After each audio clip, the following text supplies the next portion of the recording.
4 días después de Navidad, mi nieta Sofía me llamó por teléfono. Tiene 9 años. Su voz sonaba confundida cuando me preguntó: «Abuela, ¿por qué no estuviste en Navidad?». Sentí que el corazón se me partía. Le expliqué lo que mi hijo me había dicho. «Mi amor, es que papá y mamá iban a viajar, por eso no me invitaron».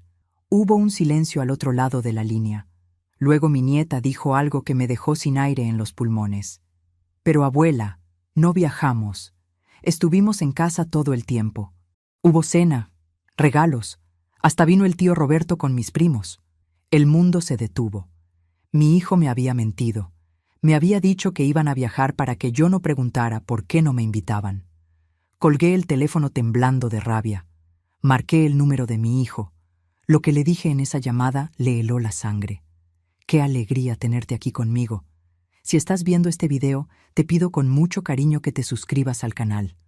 Por favor, necesitamos mucho alcanzar 10,000 suscriptores. ¿Puedo contar con su ayuda? Estamos construyendo una comunidad hermosa de mujeres fuertes. Su presencia es muy importante. Y su apoyo es esencial para nuestro trabajo, para que sigamos contando historias como esta. Cuéntame también en los comentarios desde dónde nos está escuchando. Nos emociona saber hasta dónde llegan nuestras historias. Eran las 4 de la tarde del 29 de diciembre cuando recibí esa llamada que cambiaría todo. Estaba sentada en mi sala, rodeada de decoraciones navideñas que había puesto con tanto cuidado y tanta esperanza. Luces de colores que parpadeaban en el árbol pequeño que instalé junto a la ventana. Esferas rojas y doradas que colgaban de las ramas. Un nacimiento que había armado yo sola sobre la mesa del comedor. Todo estaba ahí, esperando una visita que nunca llegó, una celebración que nunca sucedió. Una familia que decidió que yo no era parte de su Navidad. Cuando escuché la voz de Sofía del otro lado de la línea, sentí que algo se quebraba dentro de mí. «Abuela, ¿por qué no viniste en Navidad? Te extrañé». Esas palabras simples, inocentes, pronunciadas con la honestidad pura de una niña de 9 años que no entiende las crueldades del mundo adulto. Traté de mantener la calma. Traté de que mi voz no se quebrara cuando le expliqué: «Mi amor, es que tu papá me dijo que iban a viajar». Pensé que eso cerraría el tema. Pensé que Sofía diría algo como: «Ah, sí, fue divertido», y yo tendría que tragarme la mentira de mi hijo una vez más. Pero no. Lo que Sofía dijo después fue como recibir un puñetazo en el estómago. «¿Viajar? Pero no viajamos, abuela». Sentí que el mundo dejaba de girar, que el aire se volvía espeso, que las paredes de mi sala se cerraban sobre mí. «¿Cómo que no viajaron?», pregunté con voz que apenas reconocía como mía. Y entonces Sofía, sin saber que cada palabra era un cuchillo clavándose en mi corazón, comenzó a contarme sobre su Navidad. La Navidad de la que yo fui excluida deliberadamente. «Estuvimos en casa, abuela. Mi mamá hizo una cena grandísima. Había pavo, romeritos, ponche caliente. Mi papá puso lucecitas nuevas en el jardín. Quedó muy bonito. Y vino el tío Roberto con la tía Ana y mis primos Mateo y Luna. Jugamos toda la noche. Fue muy divertido». Cada detalle que Sofía compartía con entusiasmo infantil era una tortura para mí. Podía visualizar la escena perfectamente. La casa de mi hijo, la casa para cuya entrada di 600,000 pesos hace 5 años, llena de risas y alegría. La mesa del comedor, esa mesa donde tantas veces compartimos momentos felices, decorada con manteles festivos y platos llenos de comida deliciosa. Los niños corriendo por el jardín iluminado, los adultos brindando con copas de vino. Una familia completa celebrando, una familia de la que deliberadamente me excluyeron. Mientras mi nieta me describía su noche mágica, yo recordaba la mía. Sentada sola en esta sala vacía, mirando las decoraciones que puse esperando un milagro, comiendo una cena triste que preparé solo porque no podía soportar la idea de no cocinar nada en Nochebuena. Llorando frente a fotografías viejas de cuando mi esposo Arturo aún vivía, de cuando mi hijo Javier aún me amaba, de cuando yo era parte de algo. ¿Y tu papá? ¿Tu papá dijo algo de mí?, pregunté tratando de mantener la voz firme. Sofía dudó un momento. Yo pregunté dónde estabas y mi mamá dijo que tenías cosas que hacer. Tenía cosas que hacer. Esa fue la excusa que Verónica, mi nuera, dio a mi nieta. Como si yo hubiera elegido no estar ahí. Como si yo hubiera tenido planes más importantes que pasar Navidad con mi familia. Como si yo no hubiera pasado la noche más solitaria de mi vida mientras ellos celebraban sin mí. En ese momento escuché la voz de Verónica al fondo. «Sofía, ¿con quién hablas?». Mi nieta respondió inocentemente. «Con mi abuela». Hubo un silencio, luego pasos apresurados, luego la voz de Verónica, ahora falsa y educada, tomando el teléfono. «Señora Gloria, ¿cómo está?». Esa voz que fingía cordialidad, que fingía respeto, cuando yo sabía perfectamente que Verónica me consideraba un estorbo, una complicación en su vida perfecta. «Verónica», dije con voz que salió más fría de lo que pretendía. «Sofía me contó que no viajaron». El silencio del otro lado fue incómodo, largo, pesado. Finalmente Verónica tartamudeó. «Ah, bueno, es que cambiamos los planes de último momento». Cambiaron los planes, como si eso lo explicara todo, como si eso justificara la mentira, como si eso borrara el hecho de que deliberadamente me excluyeron. ¿Y por qué nadie me avisó? ¿Por qué mi hijo me dijo que iban a viajar?, pregunté. Cada palabra salía cargada de dolor, de rabia, de años de sentirme menos importante. Verónica se puso defensiva inmediatamente. «Señora, tendrá que hablar eso con Javier». Por supuesto. Ella no iba a asumir responsabilidad. Ella iba a esconderse detrás de mi hijo, como siempre. «Exactamente eso voy a hacer», dije. Y colgué. Me quedé sentada en el sofá, sosteniendo el teléfono con manos que temblaban. Temblaban de rabia, de dolor, de la certeza devastadora de que mi propio hijo me había mentido para no tener que incluirme en su Navidad. Miré alrededor de mi sala. Las decoraciones que puse con tanta ilusión ahora me parecían patéticas. El árbol de Navidad con sus luces parpadeantes me miraba con lo que sentí como lástima. Había esperado. Dios, ¿cómo había esperado? Esperé que cambiaran de opinión sobre el viaje. Esperé que tocaran mi puerta la noche del 24. Esperé una llamada, un mensaje, algo que me dijera que no me habían olvidado completamente. Y mientras yo esperaba con mi cena solitaria y mis esperanzas tontas, ellos estaban celebrando, riendo, compartiendo, sin mí, porque yo era una complicación, porque Verónica había decidido que yo era demasiado problemática para una cena de Navidad. Y mi hijo a quien di la vida, a quien crié, a quien apoyé en cada momento de su existencia, simplemente obedeció. Me mintió, me excluyó. Me hizo pasar la peor Navidad de mi vida mientras él disfrutaba con su familia completa. En ese momento recordé la conversación que tuve con Javier 3 días antes de Navidad. Yo había llamado emocionada, esperanzada. «Hijo, ¿qué vamos a hacer en Navidad?». La pregunta más natural del mundo. La pregunta que cualquier madre hace esperando ser incluida. Y la respuesta de Javier, incómoda, evasiva. «Mamá, este año vamos a viajar. Verónica quiere ir a la playa con los niños». Yo había tragado mi decepción. Había sido comprensiva. Había dicho, «Ah, está bien, cuídense mucho». Y Javier, con voz que ahora reconocía como culpable, había dicho, «Sí, mamá, te llamamos cuando volvamos». Nunca llamó, porque nunca viajaron, porque la mentira fue solo para mantenerme lejos, para asegurarse de que yo no apareciera en su puerta la noche del 24, para garantizar que su Navidad sería perfecta, sin la complicación que representaba su madre. Sentada en ese sofá, con el teléfono todavía en mi mano, sentí como algo que había estado muriendo dentro de mí durante años, finalmente moría del todo. No fue el amor por mi hijo. Eso todavía dolía demasiado para estar completamente muerto. Fue algo más profundo. Fue la ilusión, la esperanza, la creencia tonta de que el sacrificio genera gratitud, de que dar todo por tus hijos garantiza que ellos te amarán incondicionalmente, de que ser buena madre es suficiente para no ser descartada. Tomé el teléfono con decisión. Mis manos ya no temblaban. Ahora estaban firmes, firmes con la certeza de lo que tenía que hacer.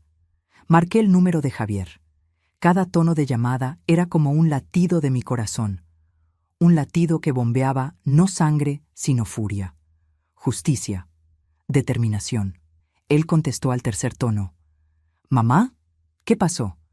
Su voz sonaba normal, casual, como si no me hubiera mentido, como si no me hubiera hecho pasar la peor Navidad de mi vida.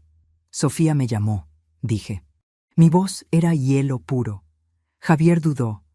Pude escuchar en ese silencio que sabía exactamente lo que venía. «Ah, ¿sí?» Me dijo que no viajaron, que estuvieron en casa en Navidad, con tío Roberto, con primos, con cena grande, con luces nuevas en el jardín. Silencio del otro lado de la línea. Silencio largo y pesado donde pude escuchar a mi hijo buscando desesperadamente alguna excusa, alguna mentira que pudiera cubrir la mentira original. Y lo que dije después, lo que le dije en esa llamada, cambió todo. Le cambió la vida a él. Me cambió la vida a mí. Y desató una guerra que nadie en esa familia esperaba. ¿Alguna vez te han mentido las personas que más amas? ¿Alguna vez has sentido que tu familia te ve como un estorbo en vez de un tesoro? Quédate conmigo, porque lo que pasó después nadie lo vio venir. Mi nombre es Gloria. Tengo 63 años y soy viuda desde hace 6. Cuando mi esposo Arturo murió de un derrame cerebral fulminante, sentí que el mundo se acababa. Llevábamos casados 40 años. 4 décadas de vida compartida.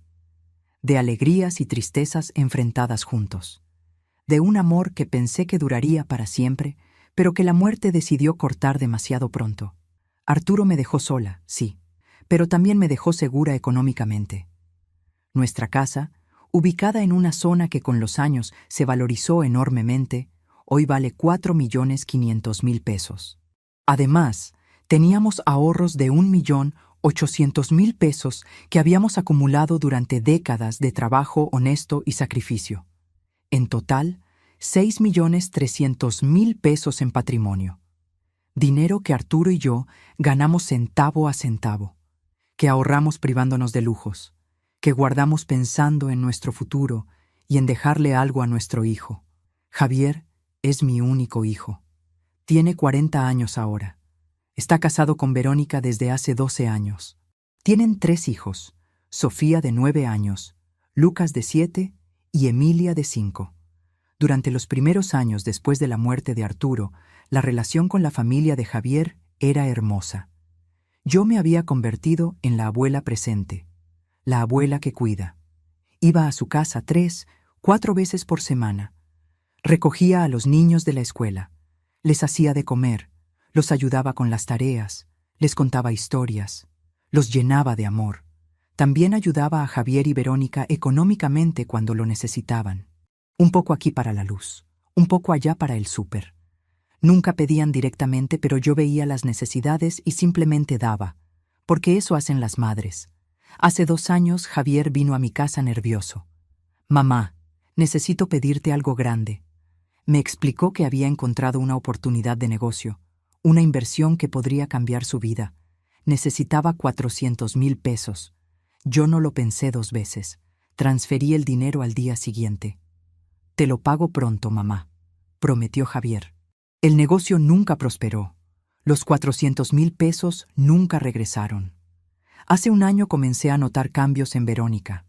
Antes era cariñosa conmigo. Me llamaba para contarme cosas. Me invitaba a tomar café. Pero de repente se volvió distante, fría. Las invitaciones a su casa comenzaron a espaciarse. Las llamadas telefónicas se hicieron menos frecuentes. Y cuando yo llamaba, siempre había una excusa. «Estamos ocupados. Los niños tienen tarea. Tenemos planes». Hace 3 meses fue el cumpleaños de Sofía. Yo esperaba la invitación como todos los años, pero nunca llegó. Cuando llamé a Javier para preguntar, me dijo: «Mamá, es que Verónica quiere una fiesta pequeña, solo nosotros, solo nosotros». Como si yo no fuera parte de ese nosotros. Como si después de años de cuidar a esa niña, de amarla, de ser su abuela presente, ahora fuera una extraña que no merecía estar en su cumpleaños. Hace un mes fue Día de Acción de Gracias. Misma historia, misma excusa. Es una cena íntima, mamá. Y ahora Navidad. La mentira sobre el viaje, la exclusión deliberada, la certeza devastadora de que mi familia ya no me quiere en su vida. Si te está gustando esta historia, por favor, asegúrate que ya está suscrita al canal. Necesitamos mucho alcanzar 10,000 suscriptores. ¿Puedo contar con su apoyo a nuestro trabajo? Cuando Javier finalmente habló después de ese silencio largo y culpable, intentó justificarse. Mamá, es que cambiamos de planes a último momento. Su voz sonaba débil, insegura, la voz de alguien que sabe que está mintiendo y que ha sido descubierto. ¿Y no pudiste avisarme? ¿No pudiste invitarme?, pregunté. Cada palabra salía cargada de todo el dolor que había acumulado durante meses, durante años. Es que ya teníamos todo organizado y... Lo interrumpí. No podía escuchar más excusas, más mentiras envueltas en justificaciones patéticas. No me mientas más, Javier. ¿Por qué no me invitaron? Hubo un suspiro profundo del otro lado de la línea, un suspiro de derrota, de alguien que sabe que ya no puede seguir evadiendo la verdad. Mamá, no es personal. ¿No es personal? ¿Mentirme para que pase Navidad sola no es personal? Sentí que mi voz subía de volumen, que la rabia que había estado conteniendo durante tanto tiempo finalmente encontraba salida. Javier dudó. Luego dijo algo que me destrozó completamente. Verónica quería una Navidad tranquila, sin complicaciones. Complicaciones. Esa palabra resonó en mi cabeza como una campana.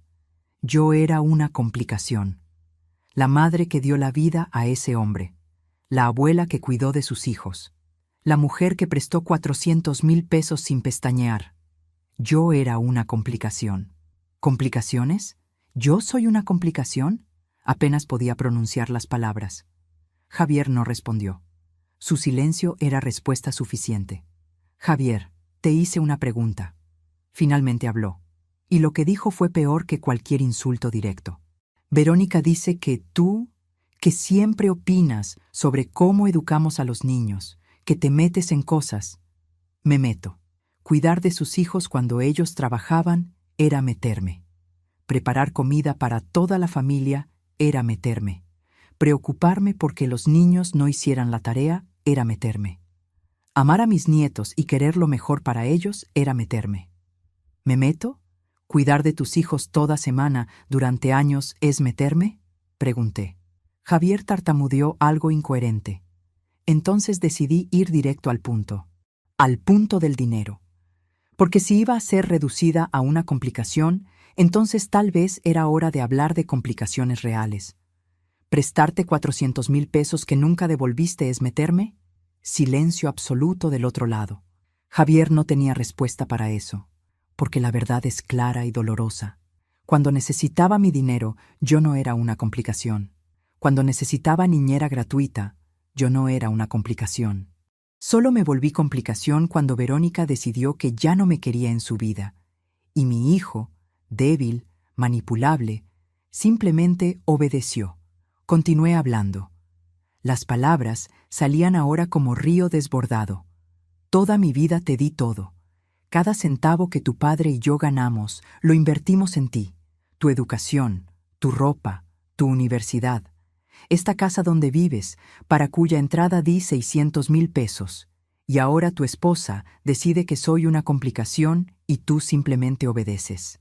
Mamá, estás exagerando. Esas palabras fueron la gota que derramó el vaso. ¿Exagerando? Me mentiste para que pasara Navidad sola. Mientras yo lloraba mirando fotos viejas de cuando tu padre vivía, de cuando éramos una familia de verdad, ustedes estaban celebrando, riendo, brindando, con la familia completa, excepto conmigo. Lo siento, mamá, pero es mi familia. Y ahí estaba, la verdad final, devastadora. Yo soy tu familia, grité. No pude contenerme. Toda la rabia, todo el dolor, todo el rechazo acumulado salió en ese grito. Javier se quedó callado. Luego dijo algo que me congeló la sangre. Ya eres mayor, mamá. No puedes esperar que siempre estemos disponibles para ti. Mayor. Como si 63 años me convirtieran en carga. En alguien sin derecho a esperar amor, a esperar inclusión, a esperar que mi único hijo me invite a pasar Navidad con mi familia. Sentí algo romperse dentro de mí en ese momento. Algo que nunca volvería a pegarse.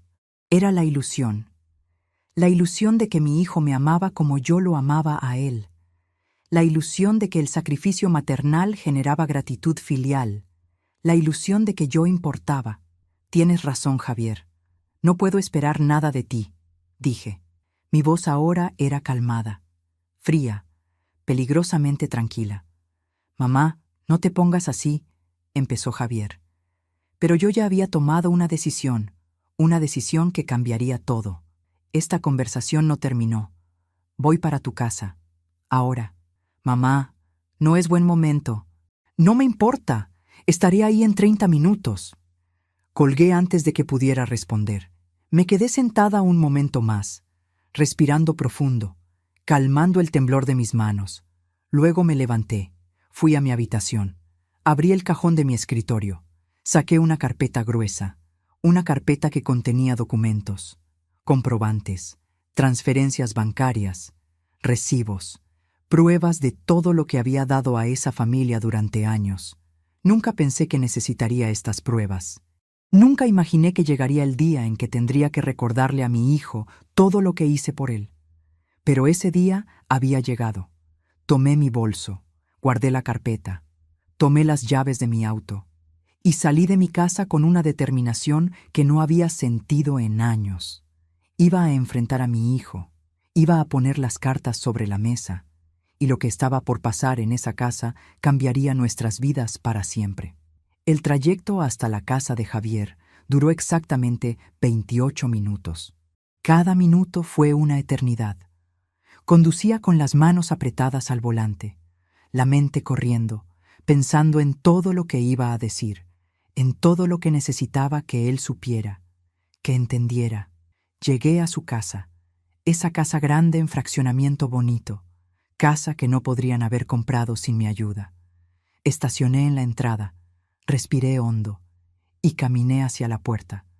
Toqué el timbre con firmeza, escuché pasos, la puerta se abrió. Era Verónica. Su cara cambió inmediatamente cuando me vio, de neutral a incómoda en un segundo. Señora Gloria, dijo con voz tensa. No le di oportunidad de decir más. Entré sin pedir permiso, sin esperar invitación, porque esta también era mi casa. Mi dinero había ayudado a comprarla. Necesito hablar con mi hijo, dije caminando directamente hacia la sala. Javier apareció desde la cocina. Se veía nervioso, culpable. Mamá, ¿qué haces aquí? En ese momento escuché gritos de alegría. Los niños habían visto que llegué. ¡Abuela!, gritaron Sofía, Lucas y Emilia corriendo hacia mí. Se lanzaron a mis brazos. Los abracé con fuerza, con lágrimas en los ojos, porque estos niños me amaban. Estos niños no me veían como complicación. Estos niños solo veían a su abuela. Los extrañé mucho, les dije besando sus cabezas. Verónica intervino rápidamente. «Niños, vayan a su cuarto». «Pero mamá», protestó Sofía, «a su cuarto, ahora». Los niños obedecieron a regañadientes. Subieron las escaleras mirando hacia atrás con tristeza. Y entonces quedamos solo los tres. Javier, Verónica y yo. En esa sala donde tantas veces habíamos compartido momentos familiares. Me senté en el sofá sin ser invitada. Abrí mi bolso. Saqué la carpeta. La coloqué sobre la mesa de centro con un golpe seco que resonó en el silencio tenso. Javier me miraba confundido. «¿Qué es eso?», preguntó. Y sonreí. Una sonrisa sin alegría. Una sonrisa de alguien que está a punto de cambiar todo el juego. «Son documentos, Javier. Documentos que muestran todo lo que he dado a esta familia». Y entonces abrí la carpeta. El primer documento que saqué era una transferencia bancaria. Fecha: 5 de marzo de hace 5 años. Monto: 600,000 pesos. Concepto: apoyo para enganche de casa. Lo coloqué sobre la mesa frente a Javier. Vi cómo su cara se ponía pálida. Mamá, empezó, pero yo lo interrumpí. 600,000 pesos que di para que pudieran comprar esta casa. Esta casa donde ahora me dicen que no es buen momento para visitarlos. Saqué el segundo documento. Transferencia bancaria. Fecha: 14 de enero de hace 2 años. Monto: 400,000 pesos. Concepto: préstamo para negocio. 400,000 pesos que me pediste prestados, que prometiste devolver pronto, que nunca devolviste. Javier no decía nada. Solo miraba los documentos como si fueran serpientes venenosas, pero no había terminado. Saqué el tercer conjunto de documentos. Eran recibos, cientos de recibos, de supermercado, de jugueterías, de tiendas de ropa, de útiles escolares, todos con mi firma, todos pagados por mí. 300,000 pesos en 5 años. Comida que compré para esta familia, ropa que compré para mis nietos, juguetes, zapatos, mochilas, todo lo que veía que necesitaban y ustedes no podían pagar, yo lo pagaba sin decir nada. Verónica se había quedado completamente callada. Javier tenía la boca abierta. Saqué mi celular. Abrí la calculadora.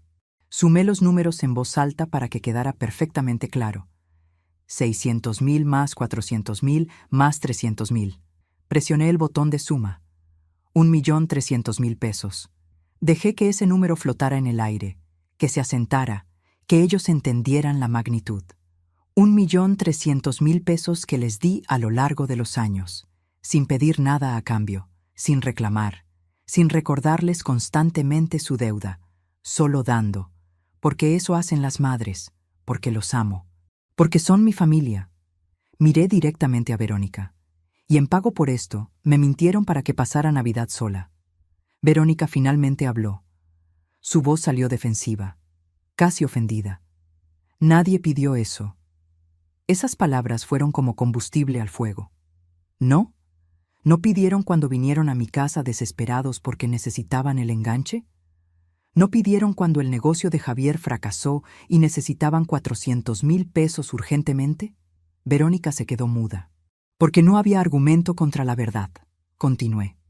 Y en pago por esto, me convirtieron en una complicación, en alguien que ya no merece estar en las cenas familiares, en alguien a quien hay que mentirle para mantenerla alejada. Javier intentó justificarse. Mamá, entiéndelo. Verónica tiene derecho a decidir quién viene a su casa. Me reí. Fue una risa amarga, sin humor, llena de dolor. ¿Su casa? La casa que yo ayudé a pagar. Verónica finalmente explotó.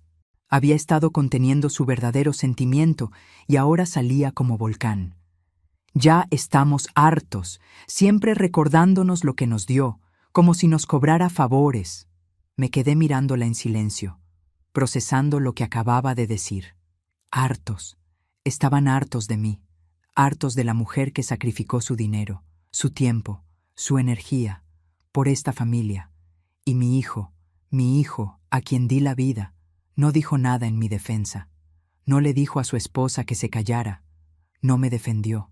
Solo se quedó ahí parado, dejando que su esposa me gritara en la casa que yo ayudé a comprar.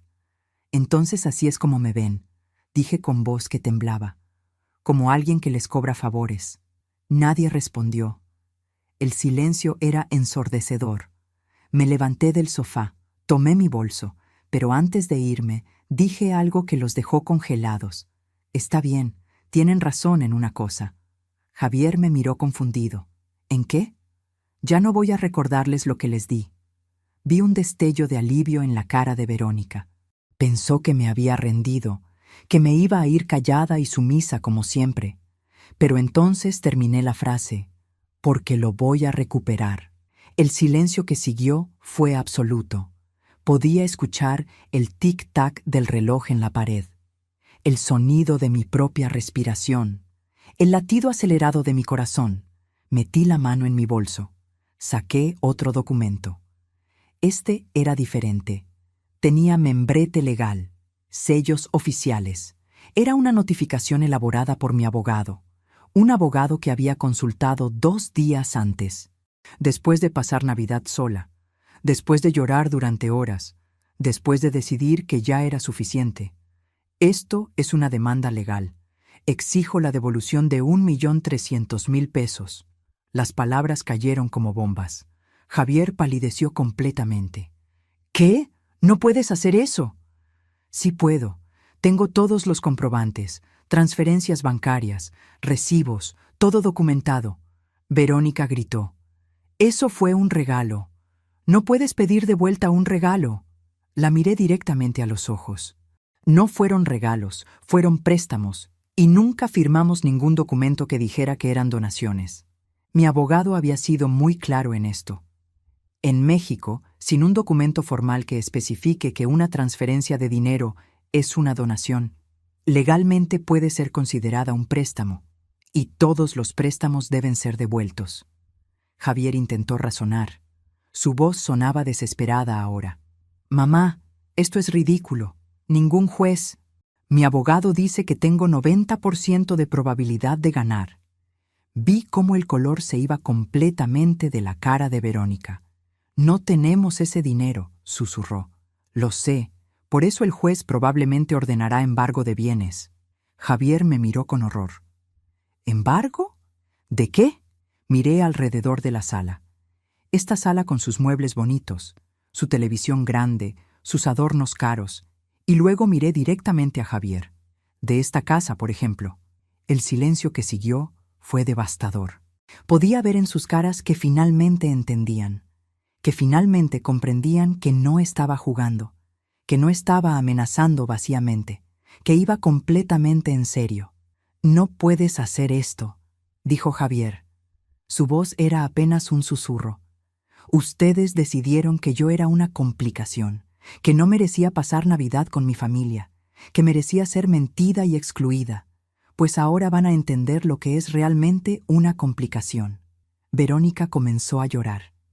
Lágrimas de rabia, de miedo, de la comprensión de que su vida perfecta estaba a punto de desmoronarse. Esto es venganza, sollozó. No, esto es justicia. Venganza sería haberles mentido como ustedes me mintieron a mí. Venganza sería hacerles pasar lo que me hicieron pasar. Esto es simplemente recuperar lo que es mío. Javier jugó su última carta, la carta que sabía que me dolería más. Los niños, mamá.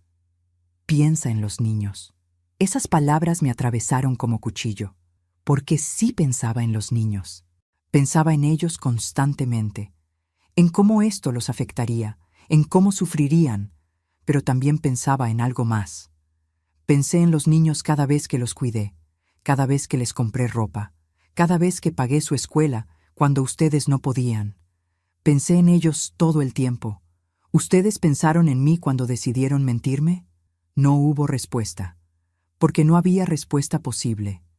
Dejé la notificación legal sobre la mesa de centro, junto a todos los comprobantes de mi generosidad, de mi amor, de mi sacrificio que nunca fue apreciado. Tienen 30 días para responder. Mi abogado los contactará con los detalles del proceso legal. Caminé hacia la puerta. Cada paso era pesado. Cada paso dolía, porque estaba dejando atrás no solo una casa, estaba dejando atrás una relación, una familia, un hijo, pero también estaba recuperando algo. Estaba recuperando mi dignidad. Cuando llegué a la puerta, escuché pasos pequeños en la escalera. Era Sofía. Había estado escuchando. Sus ojos estaban llenos de lágrimas. «Abuela, ¿ya te vas?» Me agaché a su nivel. Limpié sus lágrimas con mis dedos temblorosos. «Sí, mi amor, pero volveremos a vernos». «¿Cuándo?», preguntó con voz quebrada. «Cuando tus papás entiendan lo que hicieron». La abracé fuerte. Respiré el olor de su cabello. Guardé ese momento en mi memoria, porque no sabía cuándo sería la próxima vez. Luego me levanté y salí de esa casa. Caminé hacia mi auto sin mirar atrás, porque si miraba atrás, tal vez me quebraría, tal vez cedería, tal vez perdonaría demasiado pronto. Y no podía hacer eso. No todavía. Conduje de regreso a mi casa con lágrimas corriendo por mis mejillas. Pero eran lágrimas diferentes. No eran solo de dolor, eran también de liberación, de alguien que finalmente había dicho basta, que finalmente había puesto límites, que finalmente había elegido su dignidad sobre la necesidad desesperada de ser amada. Cuando llegué a mi casa, me senté en la sala. En esa sala con las decoraciones navideñas que ahora me parecían reliquias de otra vida. Y sentí algo que no había sentido en mucho tiempo. Sentí paz. ¿Tú también has tenido que poner límites a las personas que amas? ¿También has tenido que elegir entre tu dignidad y mantener la paz familiar? Sigue conmigo, porque lo que vino después cambió todo para siempre. Los siguientes 3 meses fueron una montaña rusa emocional. El proceso legal avanzaba lentamente pero con firmeza. Mi abogado, el licenciado Ramírez, era un hombre meticuloso y experimentado. Señora Gloria, este es un caso sólido. Tiene toda la documentación necesaria, me aseguró en nuestra segunda reunión. Javier contrató su propio abogado, por supuesto. Un hombre más joven que intentó argumentar que todas las transferencias habían sido donaciones voluntarias, que yo había dado ese dinero sin esperar devolución, que era acto de generosidad maternal, no préstamo. Pero mi abogado estaba preparado. Presentó conversaciones de WhatsApp, mensajes donde Javier decía, «Te lo pago pronto, mamá», emails donde prometía devolución, llamadas grabadas donde hablábamos de plazos. No había forma de argumentar que eran donaciones cuando existía evidencia clara de promesas de devolución. El juez, después de revisar toda la documentación, emitió su primera determinación. Las transferencias de dinero sin documento formal de donación y con evidencia de promesas de devolución constituyen préstamos. El demandado está obligado a devolver el monto completo. Javier fue ordenado a pagar 1.300.000 pesos en un plazo de 12 meses. Si no cumplía, sus bienes serían embargados empezando por la casa. Cuando el licenciado Ramírez me dio la noticia, sentí una mezcla extraña de triunfo y tristeza. Había ganado legalmente, pero había perdido a mi hijo. ¿Valía la pena? Me preguntaba eso constantemente durante las noches de insomnio. 2 semanas después de la orden judicial, Javier me llamó. Era la primera vez que hablábamos desde aquella confrontación en su casa. «Mamá», su voz sonaba rota, cansada.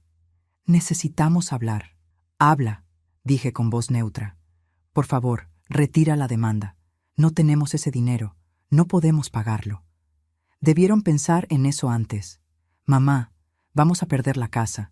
Yo perdí mi familia, perdí mi Navidad, perdí mi dignidad. Ustedes pueden perder su casa». Hubo un silencio largo. Luego Javier jugó su carta desesperada. «¿Ni siquiera por tus nietos? ¿Vas a dejar que tus nietos pierdan su casa?»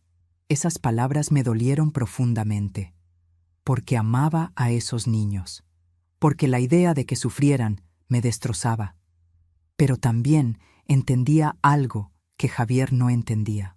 Mis nietos van a aprender una lección importante. Van a aprender que las acciones tienen consecuencias, que no puedes tratar mal a las personas y esperar que todo siga igual. «Mamá, no, Javier. Decidiste que yo era una complicación, que tu esposa era más importante que tu madre, que una Navidad tranquila valía más que mi presencia. Ahora vive con esas decisiones». Colgué el teléfono. Y lloré. Lloré porque dolía, porque elegir dignidad sobre amor familiar es una de las cosas más difíciles que puede hacer un ser humano. Lloré porque sabía que no había vuelta atrás.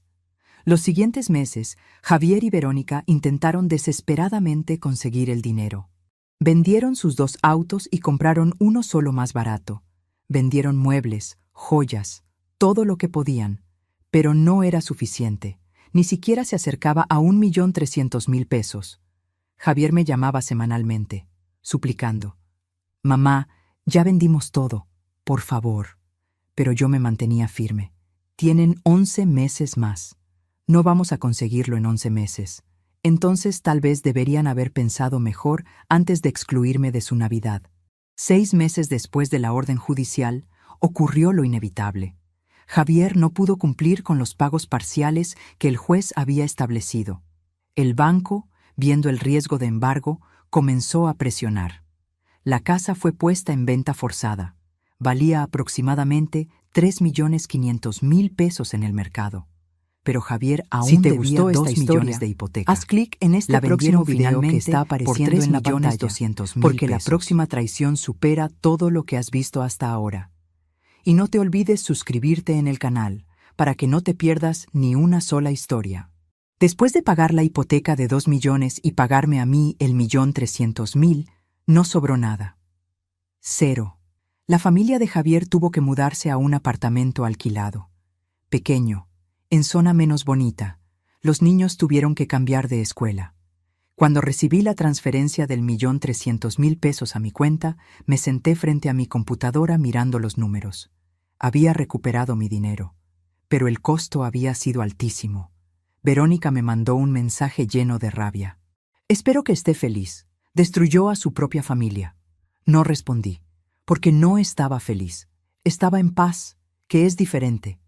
Usé el dinero de manera muy específica. 500.000 pesos para renovar completamente mi casa, la casa que Arturo y yo compramos juntos. La convertí en mi santuario. Pintura nueva, muebles nuevos, jardín renovado, un espacio que era completamente mío. 200.000 pesos los usé para viajar. Fui a España, a Italia, a Francia, lugares que Arturo y yo siempre quisimos visitar pero nunca pudimos. Viajé sola, pero nunca me sentí sola. Conocí gente maravillosa, vi lugares hermosos, viví. Los 600.000 restantes los invertí en un fondo de inversión de renta fija. Seguro, estable, que me genera ingresos mensuales para vivir cómodamente. Un año después del juicio, mi vida era completamente diferente. Tengo 64 años ahora. Vivo en mi casa hermosa y renovada. He viajado a 5 países. Entré a grupos de viudas donde hice amigas genuinas. Salimos a cenar. Vamos al teatro, al cine. Compartimos risas y apoyo. Tengo vida social activa. Tengo paz. Tengo dignidad. Sofía me manda cartas. Su letra infantil rompe mi corazón cada vez. Abuela, te extraño. Papá llora mucho. Mamá está enojada todo el tiempo. Lucas pregunta cuándo vas a venir. Emilia ya casi no te recuerda. Le respondo siempre. Te quiero mucho, mi amor. Esto no es tu culpa. Algún día entenderás. Pero mantengo mi distancia de Javier y Verónica. No he vuelto a verlos. No he vuelto a hablar con ellos directamente. Hace 2 meses, Javier intentó una reconciliación. Me llamó desde un número desconocido. Probablemente sabía que no contestaría si veía su nombre. Mamá, ya aprendimos la lección. Por favor, necesito a mi madre. La lección era no mentir a tu madre, no tratarla como complicación, no excluirla de la familia. La aprendieron muy tarde. ¿Nunca me vas a perdonar? Me quedé en silencio pensando en esa pregunta. Ya te perdoné, Javier, pero perdonar no significa olvidar, y definitivamente no significa volver a como estábamos antes. ¿Entonces nunca vamos a volver a ser familia? Dejamos de ser familia el día que decidiste que tu esposa era más importante que tu madre, el día que me mentiste para mantenerme alejada, el día que me convertiste en complicación en vez de en bendición. Colgó llorando. Y yo me quedé sentada en mi sala renovada, en paz con mi decisión. Verónica me mandó un mensaje la semana pasada, diferente a su mensaje anterior lleno de rabia. Este era más calculado, manipulador. Señora Gloria, todo esto fue por una Navidad. ¿No cree que ya es suficiente castigo? Le respondí. Fue la única vez que respondí directamente a ella en todo este año. No fue por una Navidad, Verónica. Fue por años de sentirme menos importante. Fue por ser llamada complicación. Fue por la mentira. Fue por el desprecio. La Navidad fue solo la gota que derramó el vaso. No respondió. Mientras cuento todo esto, pienso en dónde estarás escuchándome. Escribe el nombre de tu ciudad en los comentarios. Han pasado 2 años desde aquella llamada de Sofía. 2 años desde que descubrí la mentira que cambió todo. Ahora tengo 65 años y vivo una vida que nunca imaginé. Una vida que elegí. Una vida construida sobre dignidad en vez de sobre sacrificio no correspondido. La familia de Javier sigue viviendo en ese apartamento pequeño. Sé esto porque Sofía me lo cuenta en sus cartas. Mi nieta tiene 11 años ahora y escribe con más claridad. con más comprensión de lo que pasó. Abuela, mamá y papá pelean mucho por dinero. Papá dice que todo es culpa de mamá por haberte tratado mal. Mamá dice que tú eres la mala por no perdonar. Yo solo quiero volver a verte. Cada carta de Sofía me rompe y me fortalece al mismo tiempo. Me rompe porque extraño a mis nietos con un dolor físico. Me fortalece porque me recuerda por qué tomé esta decisión, por qué elegí dignidad. Le escribo de vuelta siempre. Mi amor, no soy mala por poner límites.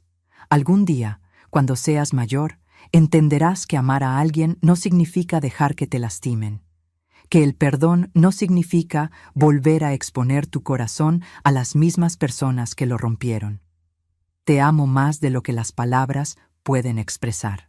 Javier ha intentado contactarme varias veces más. Llamadas desde números desconocidos, mensajes a través de conocidos mutuos. Una vez hasta apareció en mi puerta. No abrí. Me quedé del otro lado mirando por la mirilla mientras él tocaba el timbre repetidamente. Mamá, por favor, solo quiero hablar. Solo 5 minutos.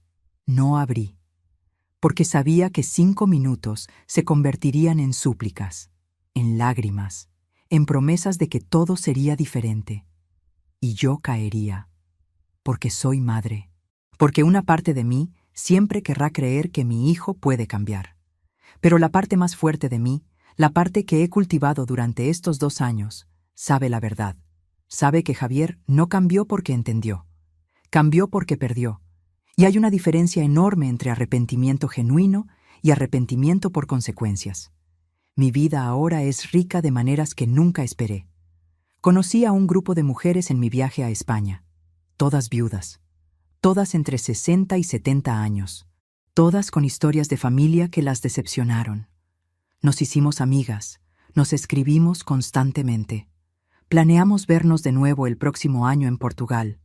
También me uní a un club de lectura aquí en mi ciudad. Nos reunimos cada jueves en la tarde. Leemos novelas, biografías, poesía, discutimos los libros con café y galletas. Reímos, compartimos nuestras vidas. Estas mujeres se han convertido en mi familia elegida. Empecé a tomar clases de pintura también. Algo que siempre quise hacer, pero nunca tuve tiempo.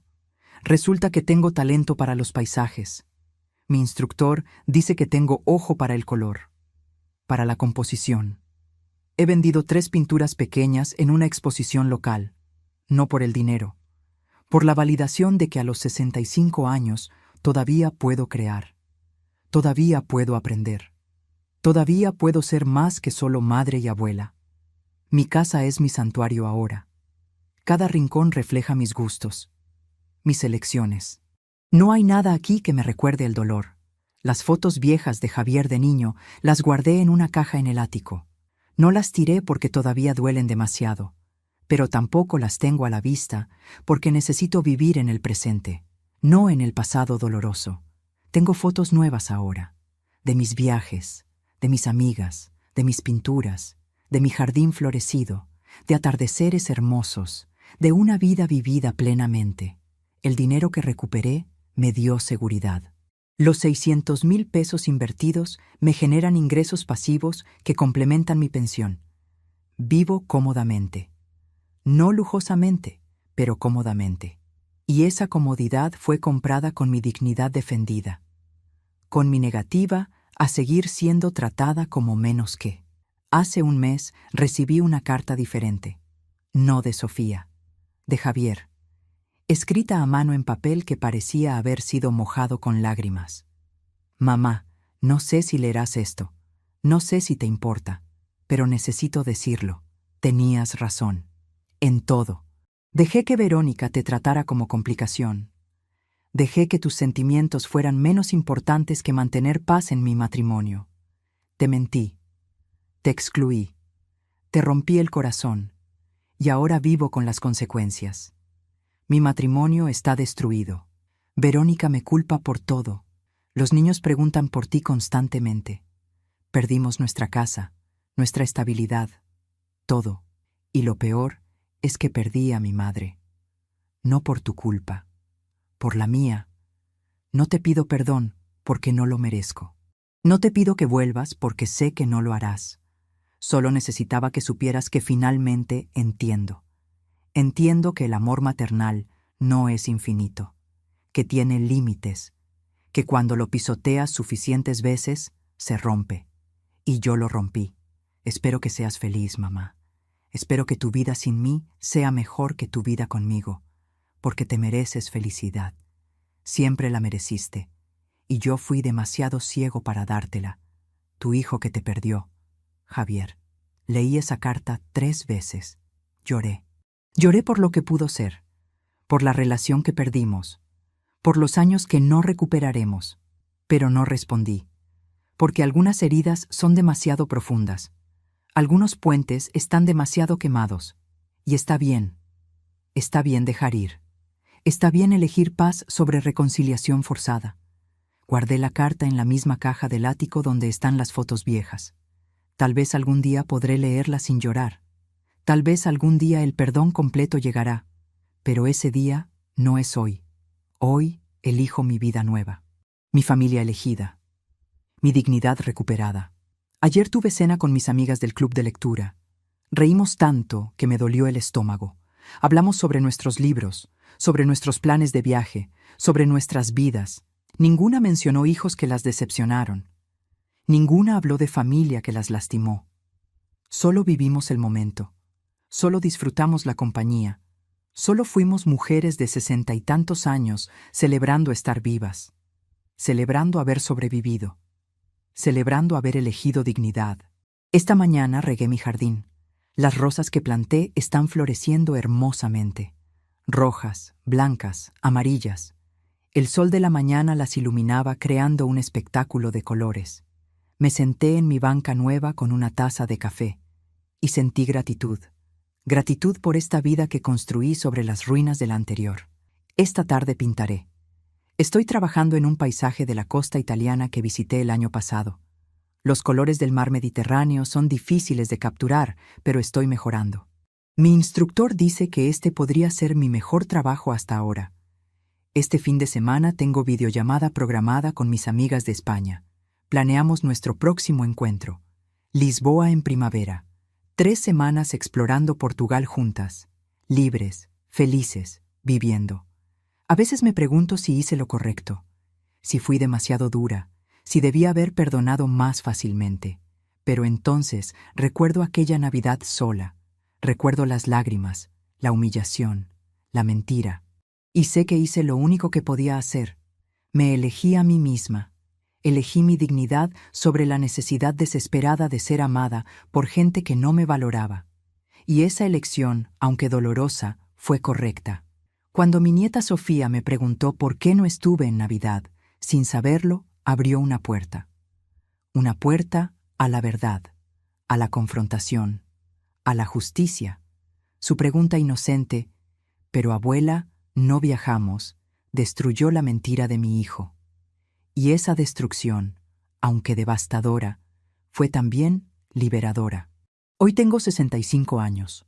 Vivo sola, pero no estoy sola.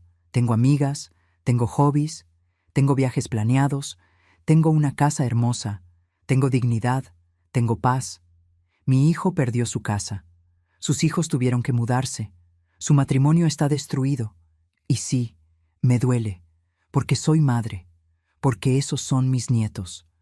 Porque una parte de mí siempre amará a Javier a pesar de todo.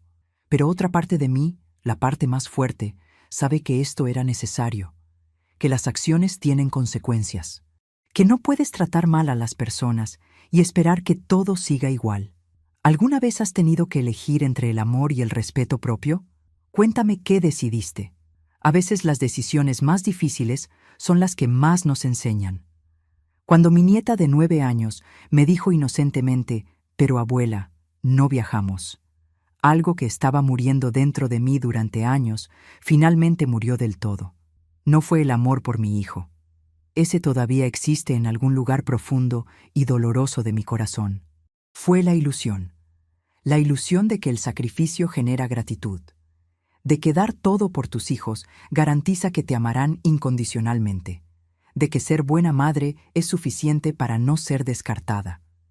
Mi hijo me mintió para que pasara Navidad sola, porque su esposa decidió que yo era una complicación. Le presté 1.300.000 pesos a lo largo de los años sin pedir nada a cambio, sin reclamar, sin recordar constantemente, solo dando, porque eso hacen las madres. Y en pago, me mintieron, me excluyeron, me trataron como peso. Cuando recuperé ese dinero a través de los tribunales, mucha gente me juzgó. ¿Cómo puedes hacerle eso a tu propio hijo? Los hijos cometen errores. Deberías perdonar. Pero ninguna de esas personas pasó Navidad sola llorando mientras su familia celebraba sin ella. Ninguna fue llamada complicación por la gente que ayudó económicamente durante años. Ninguna tuvo que elegir entre dignidad y amor familiar. Javier perdió su casa. Sus hijos aprendieron que las acciones tienen consecuencias. Y yo recuperé mi vida. No fue venganza, fue justicia. Fue cerrar un ciclo de dar sin recibir ni siquiera respeto básico. Hoy vivo en mi casa renovada. Viajo. Tengo amigas que me valoran. Leo libros en mi jardín florecido. Pinto paisajes que me recuerdan lugares hermosos. Y lo más importante, nadie me miente. Nadie me trata como peso. Nadie decide que soy demasiado complicada para una cena de Navidad. Perdí a mi hijo mucho antes de esa llamada de Sofía. Lo perdí el día que decidió que mentirme era más fácil que defenderme de su esposa. La diferencia es que ahora yo también tomé una decisión. Decidí que mi dignidad vale más que 1.300.000 pesos, y esos pesos los recuperé. Mi dignidad nunca la volví a perder.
Si te gustó esta historia, haz clic en este próximo video que está apareciendo en la pantalla, porque la próxima traición supera todo lo que has visto hasta ahora. Y no te olvides suscribirte en el canal, para que no te pierdas ni una sola historia.